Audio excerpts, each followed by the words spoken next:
on the show, Fred was stuck in New York because he couldn't find a Bank of America.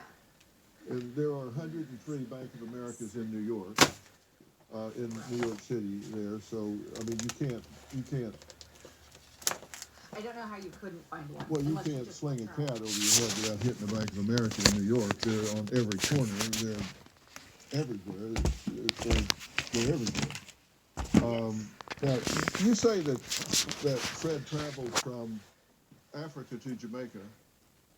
I got him by boat. Okay, it took him all day to get to go how much? The reason why he went to Jamaica because he figured he could get access to his money with the credit union. That's what he was told. Yeah. So Okay. he can share your debit card. Okay. You can't filibuster here. You have to be. This is a Q&A, so you have to be responsive to some questions if I'm going to be able to figure out anything here. Okay. He went by boat.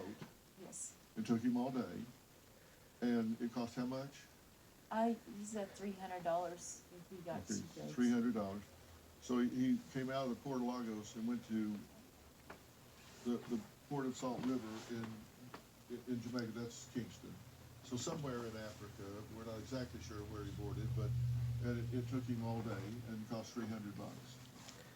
Now, the distance is 7,600 miles, and that's 5,432 nautical miles, or over 7,000 miles, like you would drive in a car.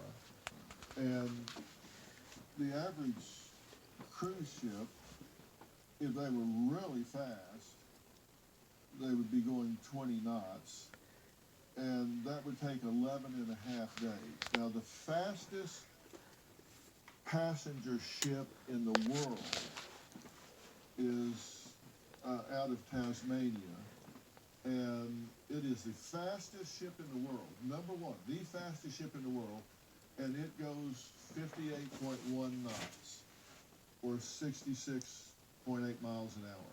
That's the fastest one in the world, and it doesn't have anywhere near 7,000 mile range. And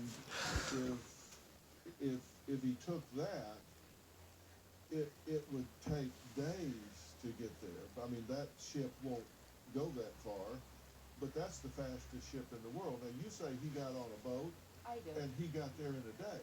I think so. It Well, didn't take you long to can't get there. change your story whenever you're faced with facts that just I throw think the flag. It didn't take him long to get there. I don't know. Well, you said it, Yes, so I you did don't say get to that. change your story to fit the facts. The facts are, you said he got there in a day with a $300 ticket on a boat. Right. And there is not a boat on planet Earth that will get somebody from Africa to Jamaica in a day, or 2 days, or 3 days, or 4 days, or 5 days, or 6 days, or 7 days, or 8 days, and he contacted you from Jamaica the next day. You talked to him in Jamaica the next day, correct? Yes, he was happy he arrived there. Oh, so happy, Yes. He thought because was he going had to just done time travel. You can't get from Africa to Jamaica in a day on a boat, Lois. Now, come on. At some point, I understand that you want this to be true, but at some point you have to acknowledge when you are being bald-faced lied to. Lois says that arriving in Jamaica last year, Fred Adler has been attacked and critically injured and is now homeless in Kingston. So what happened when I sent a staffer there to find Fred?